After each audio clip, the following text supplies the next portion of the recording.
Hey you guys, it's Britt. Tonight we're here to talk about my top tips when thinking about starting a YouTube channel. I've kind of peppered these in throughout my channel over the last year or so, but I figured it would be good to have just one video up to date, especially with all these influencers trying to charge for this information and putting it behind a paywall.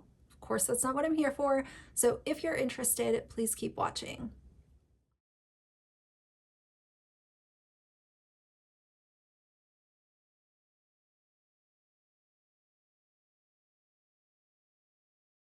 Right, you guys. So first and foremost, I want to say that I realize that this video might not be for everyone. If you're not thinking about starting a YouTube channel, you might just, listen to this for entertainment or whatever. But I talk to a handful of you guys, and especially as of the last 6 months or so, I've seen an increase of people saying, I'm really interested in starting a channel, but I just don't have the nerve. I'm nervous about this. I'm nervous about that. What do you think? I really like to give you guys a little bit of feedback, but I figured that it would also be helpful to just have it in a video that's up to date. You guys know that I obviously have a small channel, so this is not a formula to guarantee that you're going to reach 50,000 subscribers or make a whole lot of money. But I do think that my growth has been slow and steady. It's been organic, and I absolutely adore my little corner of the internet. I love my channel. I adore my community. And I'm so grateful for every single person that decides to subscribe. I always say that uptick of one person is something very intentional for me. And it's not missed on me that as quickly as you decide to support someone, you can also decide to pull your support. And I hope that I do a good job of, making you guys proud most of the time. I try to not be a menace, and I try to not go out of my way to get into conflict or create mess on the internet, because I'm not here for that. I realize that not everyone's going to like me, and that's just life in general. But I've really tried to go above and beyond to stay away from toxicity as much as I possibly can. I realize that sometimes that might come off like, oh, you're just over here by yourself. You're not networking with a bunch of other people. I have other YouTubers that I like, but I've also learned some kind of tough lessons, and that's what I will say about that. So start your channel with the equipment that you have. I am going to make one small suggestion, but start with what you have. If you have a camera, fine. If you have a phone, fine. If you have a small ring light that you used to use to make Instagram pictures, that's great. But if you don't have a ring light, that's okay too. There are workarounds, and the only piece of equipment that I would say, if you are starting out on your phone, which is what a lot of YouTubers do, I would suggest buying a mic. You can get mics super cheap on Amazon. I know the one that I'm using right now is, I think, less than $20 on Amazon, and it's been fantastic. I've been using it for going on 2 years now. Start with what you have. If you're worried about lighting and you're gonna be filming yourself, like a sit-down video like this, utilize natural lighting. Sit in front of a window, get yourself, whatever backdrop you want to have, and use natural light to your advantage. Does that mean that you might have to film at certain times of the day? It does, but you can usually work around that, especially right now with going into summer. I know that we have extended evenings, so don't feel the need to dump a bunch of money into your channel before it's even, really live necessarily. Early on, I also think that it's really helpful to sit down and just practice talking to your camera.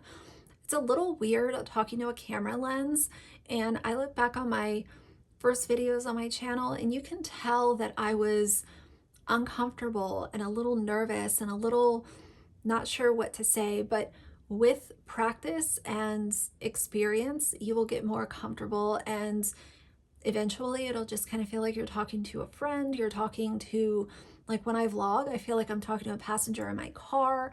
So practice makes perfect. Don't be too hard on yourself, But if you feel like it will be helpful, sit down and talk to your camera, and you can even record it. Everything that you record doesn't need to be posted.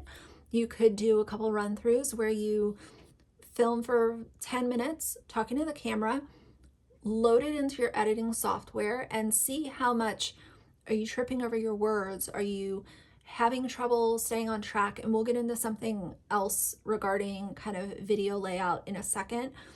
But sitting down and just talking to a lens can help a lot. Speaking of editing video and photo footage that you take for YouTube or other social media platforms too, utilize free editing apps. There are so many free editing apps online. You can go to the App Store and download a couple and do some test runs and see what you're comfortable with, see what has the features that you're interested in utilizing, and just focus on what's free instead of what you have to pay for, especially early on. And I would say that ease of use is the most important. So that's why I say, download a couple different ones and see what you catch on to the easiest. Next, this is a really big one. Don't start a YouTube channel because you want money. Now, I know that a lot of people define success with dollar bills, and if that's your journey, that's your journey.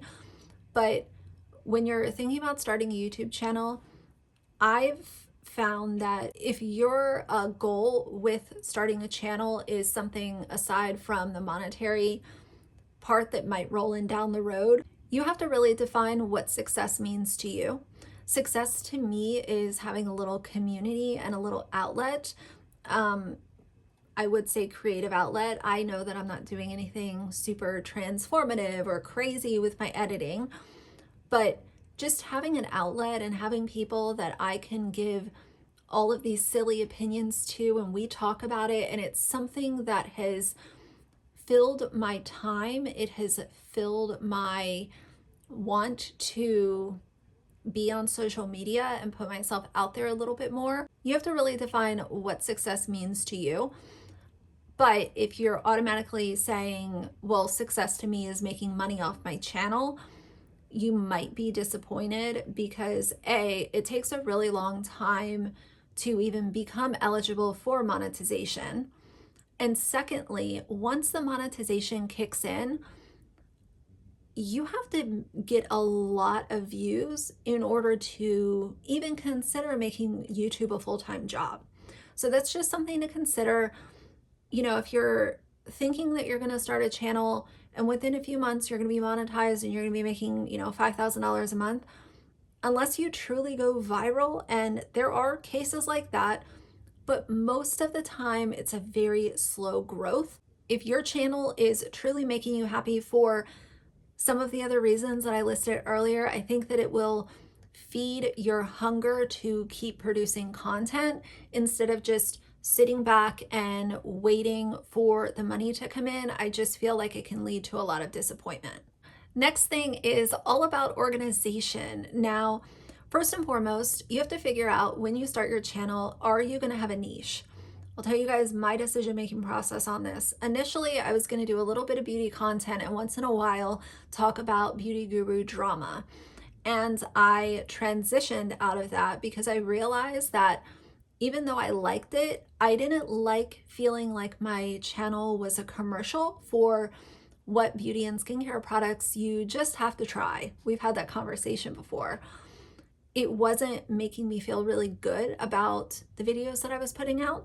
So I transitioned to talking about beauty gurus, but then also talking about other influencers and then talking about family vloggers. And as you guys know now, I would say 90% of my content is commentary. Even when I'm doing a vlog, I'm usually inserting my unsolicited opinion somewhere throughout, and it seems to have really worked for my channel. And I'm so grateful for that because I really care about the content that I'm making. And I also feel like I left behind content that I didn't feel good about.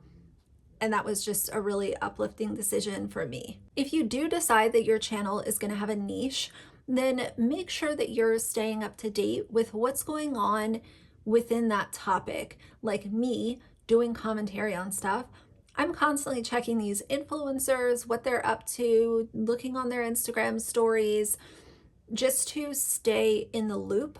These are people that I would not usually watch, but because I'm running a commentary channel, I'm over on Love Meg's Instagram or looking at Brianna Kay's YouTube videos. Because that's the type of content that I'm making, I'm trying to stay up to date with it. And then, of course, if I'm asked to talk about something, then I, happily do so. But if you are going to have a niche, make sure that you're staying up to date. It's always a good idea to create lists. I love lists. I always have notebooks. Like here's one right here. This notebook has ideas in it. Something I did really early on was I would come up with ideas and I wouldn't write them down and then I would forget about them. So now I always have a notebook with me and I always have, obviously pens either in my car, in my handbag, because I immediately write something down or I put it in my phone so that I don't forget about it. I feel like good ideas can be forgotten if they're not noted. And especially with, so many different things happening online.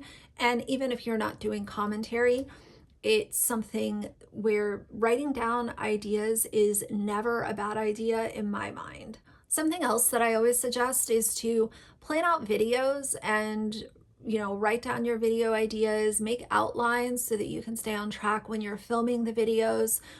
But if you're staying organized and you're keeping up with what's coming next for your filming, what you want to get done, then that also keeps your subscribers on somewhat of a consistent flow.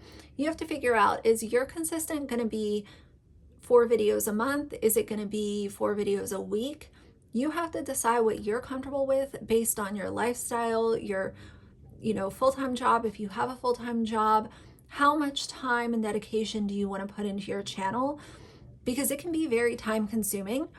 But again, I think if you're making content that you feel good about and you like, then it won't feel like work, if that makes sense. Once I made the decision to be more consistent with my content, I really started keeping a log of stuff that I want to film. And then in between time, if something happens, then I can jump on and film that and just get it out of the way. But I like for my subscribers to know what to expect. And at this point in time, of course, life will throw you curveballs all the time. But as of right now, I'm comfortable uploading just about every day, even if it's a shorter video. I like to upload my video once a day if I can.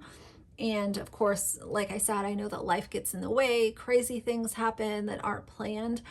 But I think that your channel will grow if you're sticking with whatever your version of consistent is. I think you'll also end up hearing the appreciation from subscribers because they'll kind of know what to expect from you. I mentioned this a couple minutes ago, but creating outlines for videos is really helpful, especially early on. I think that staying on track with, making sure all the points that you wanted to make are actually made, it helps the video flow for not only the audience, but it also makes editing a little bit easier if you're not constantly fumbling over words and jumping back and forth. And I'm guilty of that sometimes too, but I usually try to create some sort of outline, even if it's just a couple bullet points, because once I'm filming, I might forget, and then I have to pin a comment or make multiple videos to make sure all my points are hit. And like I said, I'm definitely not expert at that at all, but I have found that especially early on, making those outlines was really, really helpful. Let's talk about branding yourself as a content creator. I think that defining what your aesthetic is going to be can be not only really fun, but it can also help your footprint on social media be recognized. And whether your aesthetic is certain colors or using a certain style font, I've played around with my aesthetic a little bit. I like the idea of my style or my aesthetic being identifiable on multiple different platforms. I think it's kind of cool too for people to just even if they like partially recognize kind of what your aesthetic is, I think that can be really cool. I always say do something that is all yours, whether it's something on Instagram or something in your YouTube videos, like a custom outro or a question that you ask every single video so that your subscribers can engage on the other side. And, you know, for me, something that I incorporated early on was my daily dose of Axel. I put a small clip of Axel at the end of every video. There have been a couple of videos that I skipped, and it's only because it's been a really sensitive subject matter, and I feel like it's inappropriate to throw my dog at the end of that video. But most videos have a little clip of him. I realized that my audience really liked it, so I made it permanent. And, you know, doing something like that where subscribers can engage with it, they look forward to it, and it's truly yours is something that's so easy to insert, and it can, you know, grow your channel in certain ways. Next thing is engaging with your subscribers. This is so vital. Building those connections with people that are taking time out of their day to watch your content is super important. Whether it's liking their comment, replying to their comment, replying to an email, replying to a DM or a comment on Instagram, building those connections will not only help you long term, but they'll obviously help short term as well. A lot of times what I've heard from subscribers is that they watch these YouTubers and they feel like they're so out of touch. They'll send the YouTuber a question or leave a comment on a video, and it's kind of like the comment or the message or whatever will go into like a black hole, and they just start to feel so disconnected from the person that they're choosing to spend a part of their day with, sometimes every single day. So small measures to make sure that your audience feels like they have some sort of connection to you, not in an unhealthy way, but something as simple as replying to a comment can make a night and day difference on how someone feels on your channel. The last section of this is an obvious PSA that I have to put in here. You have to build a thick skin before you launch your YouTube channel. Whether you take a week or a couple days or a couple months, you have to have somewhat of a thick skin to put content out onto the internet, because it doesn't matter if you are doing things picture perfect. You're not cursing, you're not getting into drama, you're prim and proper and all the things. There will still be someone who decides that they cannot stand you, you're the worst person ever, and you're ugly because of your haircut and your voice is annoying. There are just people like that. They thrive off of hatred and toxicity. And even if they're only a couple, I realize how impactful a couple of those comments could be for some people. The best way to go about it is to anticipate the negativity before it even comes into your, zone. Anticipate it, know that it's going to come, and that way it's not as shocking when you see someone say that you're stupid because the shirt that you're wearing. Being able to recognize criticism and feedback versus actual hate is huge, and I'm not saying that I've done a perfect job at any of these things, but being able to recognize that some people will come across and they'll really like your content, but they just don't like this one thing that you do and they want to leave a little bit of feedback. That's different than like what I talked about a second ago, where someone hates you because of how you talk or the way that you deliver videos. But if you hear feedback from this person and then you hear it echoed from multiple different people, then that might be something that you want to reflect on. But when I see YouTubers just veil everything as hate, it's almost like a running joke now. Like, we understand kind of what they're doing.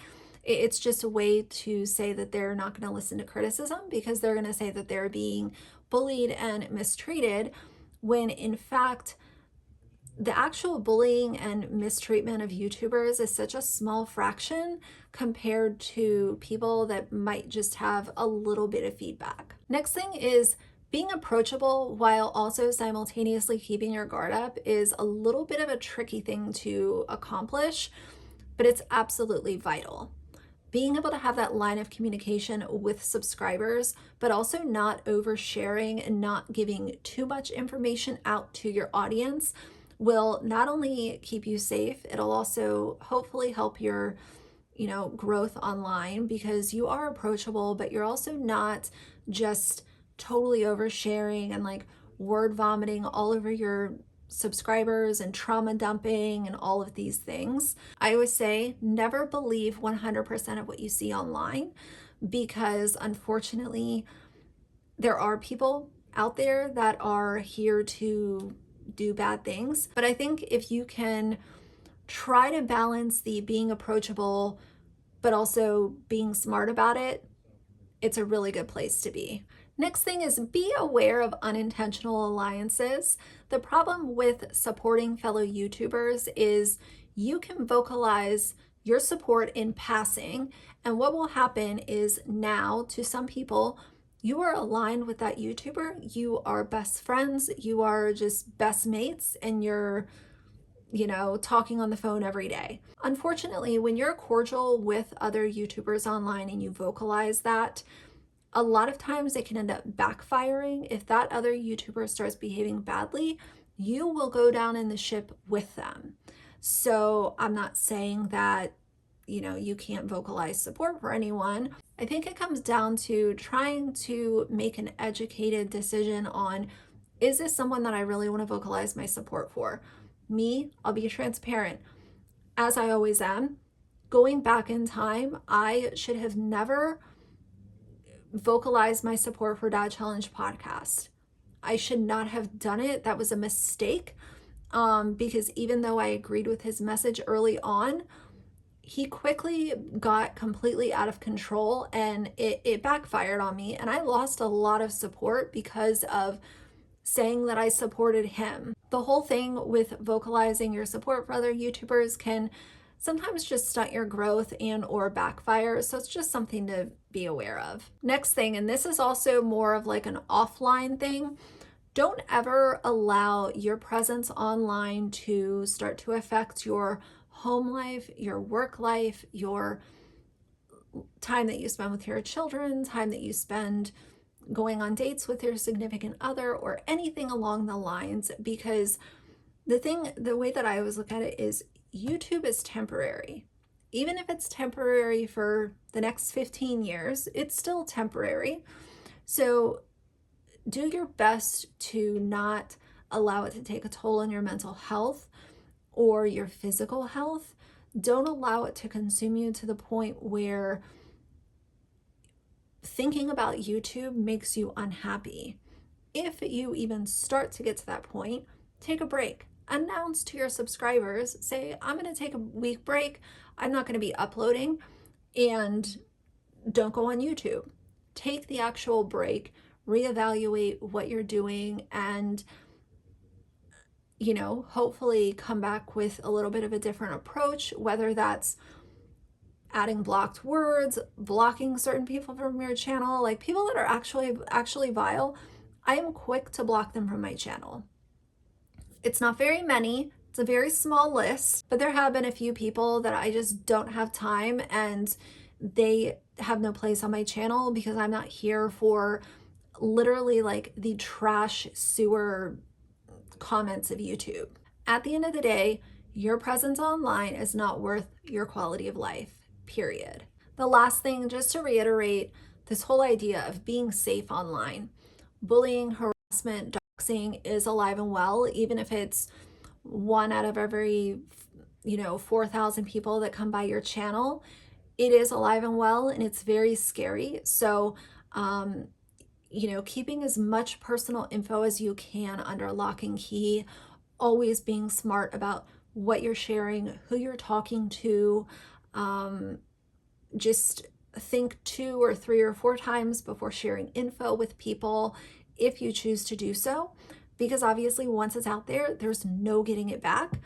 And I worry about people walking the line between being approachable but also making sure that they're not oversharing with people online. So those are my top tips. I know that that was a whole handful of information, but I really hope that this was helpful.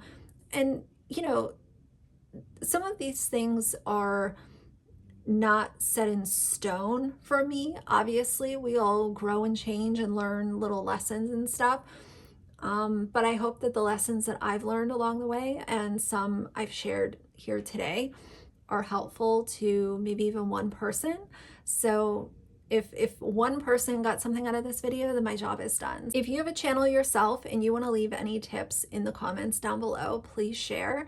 I always like to kind of see what other people have to say and what they're thinking. So either way, for now, if you like the video, please leave a like and a comment. And if you'd like to see more from me in the future, please subscribe. I'll see you guys soon. Bye.